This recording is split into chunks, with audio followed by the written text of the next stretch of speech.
हमारे खास कार्यक्रम रिपोर्टर लाइव में आपका स्वागत है। इस प्रोग्राम में हमारे साथ देश के अलग अलग हिस्सों से रिपोर्टर जुड़ते हैं और अपने राज्य की अहम खबरों की जानकारी आप तक पहुंचाते हैं। कौन सी खबर आज रहेगी खास, इसकी रिपोर्ट देंगे विस्तार से। चलिए रुक कर लेते हैं चंडीगढ़ का। सहयोगी ईशा ठाकुर हमारे साथ लाइव जुड़ी हुई हैं। ईशा, आज की क्या तमाम बड़ी खबरें चंडीगढ़ से रहने वाली हैं? सियासी गलियारों की क्या तमाम बड़ी अपडेट?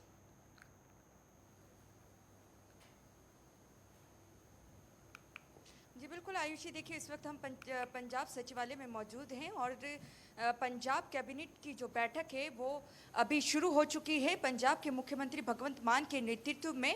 और माना जा रहा है कि उनकी विधानसभा चुनाव काफ़ी नज़दीक है कई राज्यों में, चाहे आप गुजरात, हिमाचल प्रदेश की ले लीजिए। तो ऐसे में इन विधानसभा चुनावों के मद्देनज़र पंजाब में कोई बड़ा ऐलान आज कैबिनेट की बैठक में किया जा सकता है, उसमें मंजूरी लग सकती है, क्योंकि पंजाब मॉडल को ही आगे लेकर चल रहे हैं अरविंद केजरीवाल, चाहे गुजरात की बात करें या हिमाचल प्रदेश की। और 7 और 8 को हरियाणा का भी दौरा करेंगे आप सुप्रीमो अरविंद केजरीवाल और पंजाब के मुख्यमंत्री भगवंत मान। तो ऐसे में आज जो कैबिनेट की बैठक है काफ़ी अहम मानी जा रही है और माना जा रहा है कि जो कच्चे कर्मचारी हैं, जो 36,000 कच्चे कर्मचारी हैं जिनको पक्के करने का वादा चुनाव से पहले आम आदमी पार्टी की तरफ से किया गया था, लेकिन उन्हें अभी तक पक्का नहीं किया गया है। हालांकि 3 सदस्यीय कमेटी का गठन जरूर कर दिया गया था, लेकिन अब माना जा रहा है हो सकता है जो कच्चे कर्मचारी हैं उन्हें पक्के करने की सौगात यहाँ पर दे या नौकरियों की सौगात बेरोजगार को यहाँ पर दे सकती हैं मान सरकार। हालांकि अभी तक एजेंडे को सार्वजनिक नहीं किया गया है, लेकिन आज जिस तरीके से पंजाब के मुख्यमंत्री भगवंत मान के कई कार्यक्रम हैं मोहाली में 10:30 बजे और उसके बाद 12:30 बजे श्री आनंदपुर साहिब में वो अध्यापकों को सम्मानित करेंगे अध्यापक दिवस के मौके पर। तो ऐसे में माना जा रहा है कि जो कैबिनेट की बैठक है ज़्यादा लंबी नहीं चलेगी और जिस पे पहले से ही विचार विमर्श किया जा चुका है, जिस मुद्दे में उन्हीं पर ही मंजूरी आज मिल सकती है। तो देखना ये होगा कि कैबिनेट की बैठक में क्या रोजगार के अवसर यहाँ पर दिए जाते हैं, जो कच्चे कर्मचारी हैं क्या उन्हें पक्का किया जाता है या नहीं। और इसके अलावा हम अगर बीते कल की बात करें तो दुर्घटनाओं का दिन रहा है बीते कल का, रविवार का, पंजाब में खास करके। और बीती रात मोहाली में एक बड़ा हादसा हुआ है। फेस 8 के दशहरा ग्राउंड में मेला लगा हुआ है जो 11 सितंबर तक चलना था और कल रविवार का दिन था, काफ़ी लोग वहाँ पर मौजूद थे, लेकिन झूला टूटने की वजह से करीब 30 लोग यहाँ पर घायल हो चुके हैं और काफ़ी गंभीर चोटें उन्हें लगी है। 6 जो सरकारी हॉस्पिटल है 6 फेस का, वहाँ पर कुछ लोगों को एडमिट किया गया है। इसके अलावा निजी अस्पताल में भी इलाज चल रहा है। मेले के आयोजकों के खिलाफ इस वक्त पुलिस ने मामला दर्ज कर लिया है, लेकिन यहाँ पर गनीमत रही कि किसी की जान नहीं गई है। लेकिन एक बहुत बड़ा हादसा यहाँ पर कह सकते हैं कि होते होते टल गया है। और इसी के साथ अगर हम बात करें डेरा ब्यास की, वहाँ पर जो डेरा ब्यास के प्रेमी हैं और निहंग सिख हैं वो आपस में भिड़ गए थे और दोनों की तरफ से ईंट पत्थर और तलवारें और यहाँ तक कि फायरिंग भी की गई और जिसमें पुलिस भी घायल हुए हैं और निहंग सिख के अलावा डेरा प्रेमी भी। लेकिन अभी तक पुलिस की तरफ से ये नहीं बताया गया है कि किसी की मौत हुई है या नहीं, लेकिन अभी तक जिस तरीके से सोर्सेस हमारे बता रहे हैं तो कहा जा रहा है कि काफ़ी गंभीर चोटें लगी हुई है। तो ऐसे में कुछ समय का इंतज़ार करना होगा और तभी ये क्लियर हो पाएगा कि किसी की मौत वहाँ पर हुई है या नहीं। लेकिन कल की जो घटना थी काफ़ी गंभीर और संवेदनशील मानी जा रही है, क्योंकि एक तरीके से वहाँ पर भगदड़ मच गई थी और डेरा ब्यास की जो ज़मीन है उस पर डेरा जो निहंग हैं वो वहाँ पर अपने गाय पशुओं को लेकर पहुंचे थे, जिसके चलते विवाद बढ़ा और दोनों तरफ से काफ़ी ज़्यादा तलवारें, ईंट पत्थर और यहाँ तक कि फायरिंग भी हुई। तो ऐसे में क्योंकि पंजाब एक संवेदनशील राज्य में आता है, अंतर्राष्ट्रीय बॉर्डर से सटा हुआ है, लेकिन इस तरीके की घटनाएं पंजाब में लगातार ही बढ़ती जा रही है, जो कि एक बहुत बड़ी चिंता का विषय है। और इसी के साथ आयुषी, अगर हम अपने पड़ोसी राज्य हरियाणा की बात करें, एक हाई प्रोफाइल मामला जिस तरीके से चल रहा है, बीजेपी नेत्री सोनाली फोगाट की जिस तरीके से मौत हुई, अभी भी सस्पेंस बरकरार है आखिरकार कि मौत के घाट जो उनका पीए है सुधीर सांगवान, उसने क्यों उतारा। हालांकि अभी तक जो गोवा पुलिस है प्रॉपर्टी एंगल से इस पूरे मामले की जांच कर रही है, लेकिन जो परिजन है वो संतुष्ट नहीं है। उनका कहना है कि महज प्रॉपर्टी एंगल नहीं हो सकता है। आदमपुर सीट से 2019 में चुनाव लड़ी थी सोनाली फोगाट। हालांकि कड़ी टक्कर जरूर दी थी कुलदीप बिश्नोई को, मगर चुनाव हार गई थी। लेकिन इस बार भी वो चुनाव लड़ना चाहती थी 2024 में हरियाणा विधानसभा का आदमपुर से, लेकिन उससे पहले ही उनकी मौत हो गई। तो ऐसे में जो परिजन है उनका कहना है कि उनकी जान को भी खतरा है और सीबीआई जांच की यहाँ पर लगातार मांग कर रहे हैं। लेकिन अभी तक सीबीआई को जांच गोवा पुलिस ने या गोवा सरकार ने नहीं, माफ कीजिएगा, गोवा सरकार ने नहीं सौंपा है। और यहाँ तक कि हरियाणा सरकार की तरफ से लिखित में भी दे दिया गया है गोवा सरकार को। अब देखना ये होगा कि माना जा रहा है कि बहुत जल्द जो परिजन हैं और यहाँ तक कि उनकी जो छोटी बेटी है महज 15 साल की यशोधरा, वो पंजाब हरियाणा हाईकोर्ट का रुख कर सकते हैं। कभी भी वो हाईकोर्ट में याचिका दायर कर पूरे मामले की सीबीआई जांच की मांग कर सकते हैं। तो यहाँ पर देखना होगा, काफ़ी हाई प्रोफाइल मामला है। लगातार गोवा पुलिस छानबीन जरूर कर रही है, लेकिन उनकी जांच से बिल्कुल भी संतुष्ट नहीं है सोनाली फोगाट के परिजन। जी चलिए आप बने रहिए ईशा, रुक करेंगे आपका। फिलहाल रुक कर लेते हैं अनिकेत तिवारी का, वो हमारे साथ लखनऊ से लाइव जुड़े हुए हैं। अनिकेत, देखिए लिवाना में जिस होटल में आग लगी है, मुझे लगता है आप उसी के सामने खड़े हैं। फिलहाल तस्वीरों के माध्यम से दिखाइए कि कितनी भीषण आग और दमकल की गाड़ियां वहां पर पहुंची है, किस हिसाब से सुरक्षा वहां पर लोगों को अभी फिलहाल दी जा रही है और क्या व्यवस्थाएं अभी नजर आ रही है। देखिए आयुषी, अगर बात की जाए इस लवाना में इस अग्निकांड की, तो हालांकि 20 लोगों को रेस्क्यू कर लिया गया है और 2 लोगों के मरने की जो वो बात सामने निकल कर आ रही है। हालांकि कमिश्नरेट का जो पुलिस बल है वो मौके पर मौजूद है, जो दमकल की जो गाड़ियां हैं वो मौके पर मौजूद है, नगर निगम की टीम मौके पर है, लखनऊ विकास प्राधिकरण की टीम मौके पर है। तो तमाम रखेंगे इस खबर पर, लेकिन आज की क्या तमाम बड़ी अपडेट रहने वाली है, एक बार विस्तार से बताएं दर्शकों को यूपी से। देखिए आयुषी, अगर बड़ी खबरों की बात की जाए तो आज मुख्यमंत्री योगी आदित्यनाथ शिक्षक दिवस के उपलक्ष्य में आज जो शिक्षक हैं उन्हें सम्मानित करेंगे लोक भवन में। और इसके साथ ही जो अल्पसंख्यक मंत्री दानिश रजा है, उन्होंने ये बात कही है कि अल्पसंख्यकों के कल्याण के लिए, उनके शैक्षणिक और चिकित्सीय स्तर को बढ़ाने के लिए अब 75 जिलों में उनके लिए प्रदेश सरकार की तरफ से व्यवस्थाएं की जाएंगी। महिलाओं के लिए हॉस्टल खोले जाएंगे। लगातार ये प्रयास किया जा रहा है, जो अल्पसंख्यक समुदाय है उसको लेकर प्रदेश में उन्हें बराबर का स्थान दिया जाए, उसको लेकर लगातार प्रदेश सरकार काम कर रही है। कल जब मुख्यमंत्री योगी आदित्यनाथ का रामपुर में दौरा था तो उन्होंने विपक्ष पर निशाना साधते हुए कहा भी था कि जो रामपुर जहाँ पर चाकुआं चलती थी, अब वो रामपुर वहाँ पर विकास हो रहा है, वहाँ पर औद्योगिक इकाइयाँ लग रही हैं, वहाँ पर बच्चियाँ पढ़ रहे हैं, महिलाएं अब सुरक्षित हैं। तो इसके साथ अगर आज की बड़ी बात शिक्षक दिवस के उपलक्ष्य में आज आयुषी मुख्यमंत्री योगी आदित्यनाथ आज शिक्षकों को सम्मानित करेंगे। इसके साथ जो नवनिर्मित जो भवन है जो स्कूलों के, उनका भी आज शिलान्यास आज मुख्यमंत्री योगी आदित्यनाथ आयुषी करेंगे लोक भवन में 11 बजे। जी देखिए अनिकेत, जिस हिसाब से लगातार मौसम को लेकर के भी आपसे अपडेट जानना चाहेंगे, क्योंकि कई ऐसे जिले हैं जहां पर भारी बारिश का अलर्ट भी जारी किया गया था। फिलहाल मौसम का क्या मिजाज देखने को मिल रहा है यूपी में? देखिए आयुषी, अगर बात की जाए मौसम की, तो मौसम वैज्ञानिकों की तरफ से उत्तर प्रदेश के 20 जिलों में अलर्ट जारी जरूर किया गया, लेकिन कुछ जिले ऐसे हैं जहां पर कहीं ना कहीं उमस भरी गर्मी से लोगों को जूझना पड़ रहा है। राजधानी लखनऊ उनमें से एक है जहां पर उमस भरी गर्मी से लगातार यूपी में मौसम का मिजाज बदलता हुआ नजर आ रहा है। चलिए आप बने रहिए हमारे साथ। फिलहाल एक छोटे से ब्रेक के लिए जल्द लौटेंगे, आप देखते रहिए नेटवर्क 10।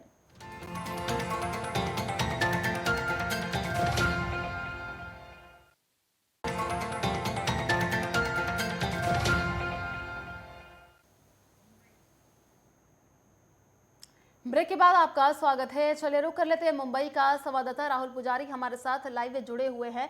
राहुल, क्या तमाम बड़ी अपडेट आज की रहने वाली है मुंबई से? और अगर देखें, गणेश चतुर्थी का त्योहार मुंबई में बहुत ही धूमधाम से मनाया जाता है, फिलहाल क्या तस्वीरें देखने को मिल रही हैं? देखिए आयुषी, वैसे भी तो बताऊं तो आज 5वां दिन है गणेश चतुर्थी का, बड़े धूमधाम से महाराष्ट्र में मनाया जा रहा है और मुंबई में भी मनाया जा रहा है। और वीआईपी मूवमेंट भी कुछ ज्यादा ही हो गए हैं गणेश पंडालों में। लेकिन आज की सबसे बड़ी, महाराष्ट्र की सबसे राजनीतिक खबर जो है, गृह मंत्री अमित शाह का आगमन हो गया है और एयरपोर्ट पे गृह मंत्री अमित शाह को रिसीव करने मुख्यमंत्री एकनाथ शिंदे जी पहुंच चुके हैं और उनके साथ उप मुख्यमंत्री देवेंद्र फडणवीस जी भी पहुंच चुके हैं। उनको रिसीव करने गए हैं। अभी कुछ देर में शायद हम लोग को सूत्रों के हवाले से जो खबर मिली है, लाल बाग के राजा का दर्शन करने जाएंगे पंडाल में। और उसके बाद उनका प्रोग्राम बांद्रा में पंडाल में दर्शन करने का है और फिर शायद एकनाथ शिंदे के आवास पे वर्षा पे वहां पे कोई मीटिंग है। और राजनीतिक हलचल बहुत तेज हो चुकी है गृह मंत्री के आने से। और यहाँ पे क्या नाम है, गणेश महोत्सव बहुत उत्साह से मनाया जा रहा है। आयुषी, और भी खबरें हैं। महाराष्ट्र की विशेष खबर ये है कि उद्धव ठाकरे ने राज्यपाल को लेटर लिखा है 14 एमएलसी के चुनाव के लिए, जिसमें एकनाथ शिंदे ने राज्यपाल को दोबारा लेटर लिख के ये भेजा, बोला कि इसको कैंसिल कर दिया जाए। एमएलसी के चुनाव होने वाले हैं और दोनों गुट में घमासान हो रही है। उद्धव ठाकरे गुट और शिंदे गुट में घमासान हो रही है। और भी एक जी। खबरें है, शिवाजी पार्क को लेके बहुत बड़ा तमाशा बन गया है यहाँ पे। शिवाजी पार्क क्या नाम है, जो हर साल शिवसेना बुक करती है दशहरे के उत्सव के मनाने के लिए, और एक साथ शिंदे और उद्धव ठाकरे में दोनों में घमासान मचा हुआ है। एकनाथ शिंदे ने अभी अप्लाई किया है सितंबर में, जबकि उद्धव ठाकरे ग्रुप ने अगस्त में ही बीएमसी में अप्लाई कर दिया था। इसको लेके बहुत बड़ा हलचल यहाँ मचा हुआ है, घमासान मचा हुआ है। और मुंबई की एक उद्योग जगत से एक बुरी खबर है, सारिस मिस्त्री का निधन हो गया है। कल कार एक्सीडेंट में पालघर के पास सारिस मिस्त्री का निधन हो गया है। जी आयुषी, जी, देखिए तमाम बड़ी अपडेट देखने को तो मिल रही है। चलिए आप बने रहिए हमारे साथ। राहुल, रुक करेंगे आपका, फिलहाल रुकते एक छोटे से ब्रेक के लिए, जल्द लौटेंगे। आप देखते रहिए नेटवर्क है।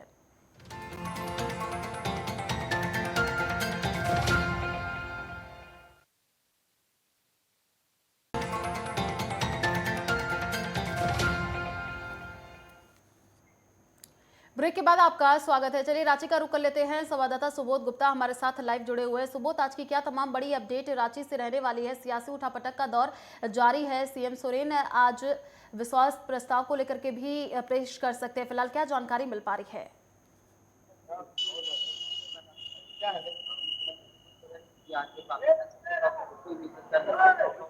वो काफिला आज विधानसभा एक दिवसीय सत्र के लिए रवाना हुई है।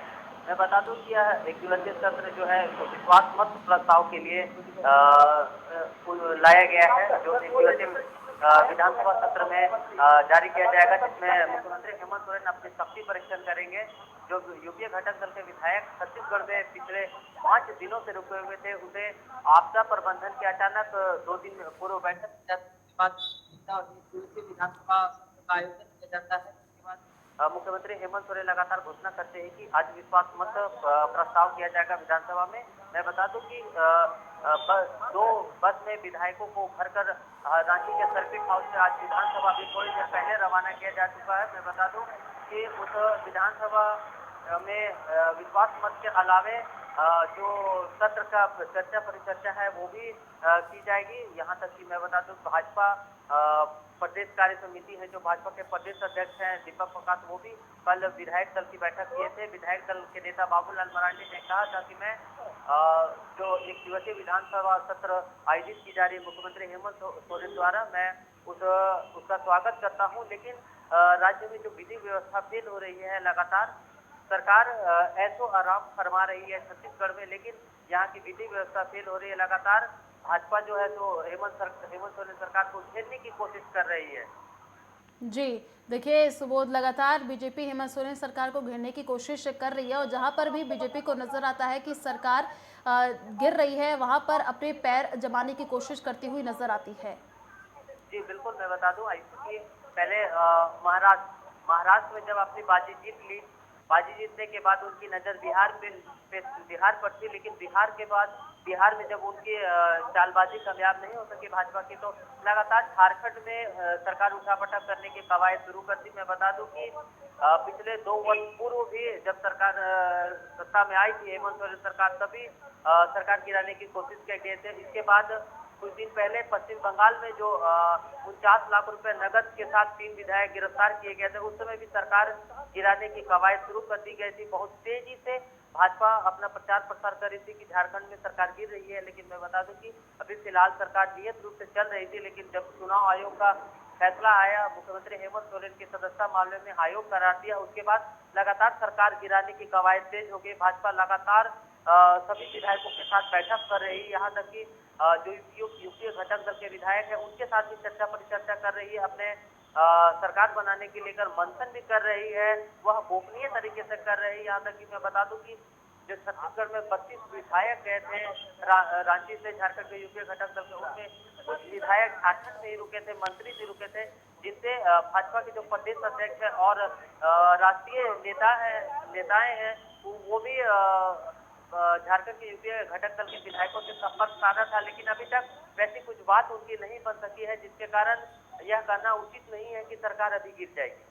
जी देखिए सुबोध, जिस हिसाब से पिछले कई दिनों से लगातार राज्य में सियासी हलचल तेज देखी जा रही है और आज विश्वास मत प्रस्ताव भी पेश करेंगे, विधानसभा का विशेष सत्र बुलाया गया है, तो क्या लगता है कि आज कुछ बड़ा हो सकता है?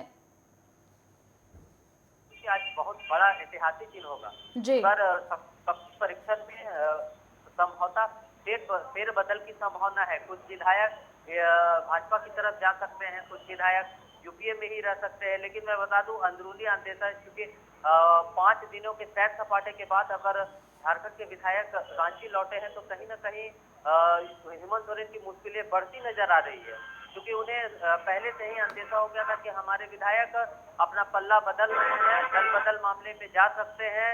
उन्हें संदेह था, इसकी वजह से उन्होंने सभी विधायकों को, यूपीए घटक दल के सभी विधायकों को छत्तीसगढ़ भेज दिया था, जहां पर भूपेश बघेल जो कांग्रेस के सीएम है, कांग्रेस की वहां पर सरकार है छत्तीसगढ़ में, वहां भेज दिया था ताकि यहाँ के विधायक सुरक्षित रह सके। लेकिन मैं बता दूं कि छत्तीसगढ़ से भी विधायकों को संपर्क साधा गया था। सूत्रों के हवाले से बताया जाता है कि लगातार भाजपा के जो बड़े नेता हैं, सरकार उलट फेर में लगे रहते हैं, वह भी यूपीए घटक दल के विधायकों से संपर्क साधा था। मैं बता दूं कि अभी यूपीए के विधायकों के पहुंचने से पहले ही विधानसभा में झारखंड के विधायकों का लगातार आना शुरू हो गया। खास करके भाजपा विधायकों की बैठक सुबह से ही भाजपा प्रदेश कार्यालय में की गई, उसके बाद उन्हें विधानसभा के लिए रवाना किया गया है। जी सुबह, देखिए जिस हिसाब से झारखंड में अंकिता हत्याकांड का भी मामला लगातार गूंजता हुआ नजर आ, चलिए रुक करेंगे आपका, शुक्रिया चलिए तमाम जानकारी साझा करने के लिए। तो चलिए रुक कर लेते हैं रायपुर का, वहां से संवाददाता अनिल नेताम हमारे साथ लाइव जुड़े हुए हैं। अनिल, क्या तमाम बड़ी अपडेट रायपुर से रहने वाली है, सियासी गलियारों की क्या तमाम बड़ी जानकारी? की बात करें तो लगातार भाजपा कांग्रेस के पिछले व्यवहार प्रचारों और लगातार जारी आगामी विधानसभा चुनाव को देखते हुए भाजपा और कांग्रेस की सरगर्मियां तेज हो गई है। भाजपा अपनी जो 3 साल की जो नाकामियां बता रही है कांग्रेस सरकार की, तो वहीं कांग्रेस की तरफ से कहा जा रहा है कि पिछले 15 सालों से उनको प्रदेश की सेवा करने का अवसर भी मिला गया, बट फिर भी पिछले 15 सालों में विकास जो होना था वो उस तरह से विकास नहीं हुआ है। अभी जो विकास कांग्रेस सरकार में हो रही है वो भाजपा के नेताओं को हजम भी नहीं होने की बात कांग्रेस की तरफ से लगातार की जा रही है। इसी के साथ दूसरी बड़ी खबर की बात करें, आयोजित तो आज जो है शिक्षक दिवस है, जो पूरे देश में ही मनाया जा रहा है, छत्तीसगढ़ में भी इसे लेकर बड़े ही उत्साह है बच्चों में, और शिक्षक दिवस सभी स्कूल में मनाया जा रहा है। तो वहीं एक बड़ा कार्यक्रम जो है आज राजभवन के दरबार हॉल में होगा, जहां पर लगभग प्रदेश के 60 शिक्षकों को शिक्षा के क्षेत्र में बेहतर कार्य करने के लिए उनको सम्मानित भी किया जाएगा। यह सम्मान जो है राजभवन के दरबार हॉल में होगा, जहाँ पर राज्यपाल अनुसुईया उइके और मुख्यमंत्री भूपेश बघेल भी इस जो सम्मान समारोह कार्यक्रम है उसमें शिरकत करेंगे।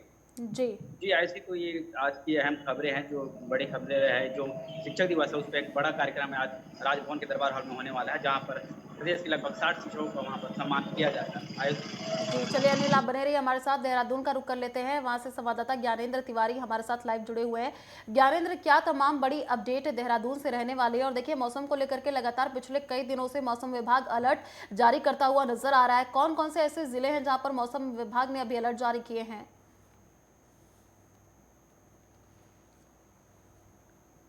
देखिए, सबसे पहले मुख्यमंत्री की बात कर ले। मुख्यमंत्री आज अल्मोड़ा दौरे पे हैं और ऐसे में देखा जाए तो वहाँ शहीदों की याद में एक कार्यक्रम का आयोजन किया गया है, जहाँ मुख्यमंत्री शिरकत करने वाले हैं। खासतौर पे मुख्यमंत्री का इस कार्यक्रम में कहीं ना कहीं एक सभा भी रखा गया है, जहाँ शहीदों के याद में शहीदों को श्रद्धांजलि दी जाएगी और मुख्यमंत्री इस कार्यक्रम में जो है जनता को संबोधित करते हुए नजर आएंगे। और ख़ासतौर पे देखा जाए उसके बाद सीधे वो देहरादून के लिए रवाना होंगे।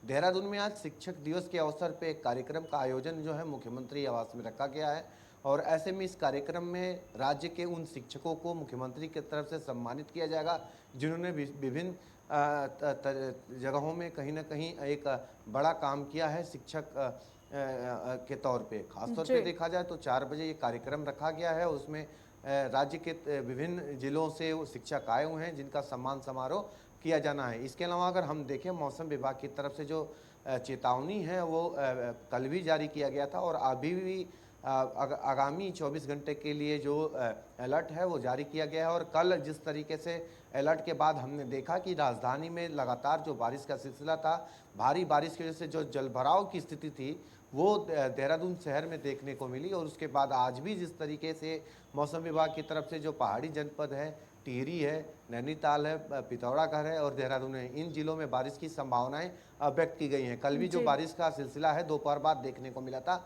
और आज भी संभवतः शाम तक बारिश होने की संभावनाएं बनी हुई हैं। इसके अलावा अगर हम देखें तो आज 1 बजे के करीब भाजपा मुख्यालय में एक प्रेस कॉन्फ्रेंस रखा गया है, जिसमें कि भाजपा के प्रदेश अध्यक्ष महेंद्र भट्ट और जो पूर्व मुख्यमंत्री हैं रमेश पोखरियाल निशंक, हरिद्वार के सांसद हैं, वो मौजूद रहेंगे। और हरिद्वार में पंचायती चुनाव है, जिसको लेके कि लगातार जो है भाजपा ये कोशिश कर रही है कि तमाम ऐसे जो दिग्गज नेता हैं दूसरे दलों के, उन्हें भाजपा में शामिल किया जाए। और इसी सिलसिले में एक बड़े नेता को शामिल कराने का कहीं ना कहीं कार्यक्रम रखा गया है 1 बजे। और तमाम जो सैकड़ों कार्यकर्ता हैं कांग्रेस के और कांग्रेस के एक दिग्गज नेता को जो शामिल है वो कराया जाएगा। खासतौर पे देखा जाए तो पूरी जो कोशिश है पंचायत चुनाव के लिहाज से वहाँ पे अपने आप पार्टी को मजबूत करने की बूथ स्तर पर, और उसी के मद्देनजर ये सम्मिलित कराने का जो कार्यक्रम है वो भाजपा की तरफ से रखा गया है। इसके अलावा अगर हम देखें जिस तरीके से उत्तराखंड के अंदर मौसम विभाग का जो अलर्ट है, अलर्ट के बाद प्रशासन स्तर पे जो चौकसी है बढ़ा दी गई है। अगर हम बात कर लें तकरीबन 2 दर्जन से अधिक जो सड़कें हैं पहाड़ी क्षेत्रों में वो ब्लॉक हैं। कुछ एकाध जगहों पे जो है कल आंधी आने की वजह से लैंडस्लाइड की दिक्कतें हुई थी और कहीं ना कहीं कई तरह की जो दिक्कतें हैं पहाड़ी क्षेत्रों में देखने को मिली थी। उसके बाद से प्रशासनिक तौर पे जो है स्थानीय जो प्रशासन है उन सड़कों को खुलवाने का काम कर रही है। वर्तमान में अगर देखा जाए मुख्यमंत्री लगातार जो है इस चीज़ की मॉनिटरिंग कर रहे हैं। आपदा प्रबंधन विभाग पूरे प्रदेश भर की जो हालात है मौसम से उसकी कहीं ना कहीं निगरानी रखे हुए है और पल पल की जो रिपोर्ट है अधिकारियों के माध्यम से मुख्यमंत्री को दिया जा रहा है। जी ज्ञानेंद्र, देखिए लगातार देहरादून में मौसम विभाग का अलर्ट देखने को मिल रहा है और कई लोग परेशान भी नजर आ रहे हैं, लेकिन लोगों को भी सतर्क रहने की जरूरत है। चलिए, शुक्रिया तमाम जानकारी साझा करने के लिए और सभी रिपोर्टर्स का बहुत बहुत धन्यवाद हमारे साथ जुड़ने के लिए और अपने राज्य की तमाम बड़ी अपडेट को साझा करने के लिए। चलिए, फिलहाल रिपोर्टर्स लाइव में इतना ही। देश और दुनिया की तमाम बड़ी खबरों को देखने के लिए आप देखते रहिए नेटवर्क 10। जय हिंद।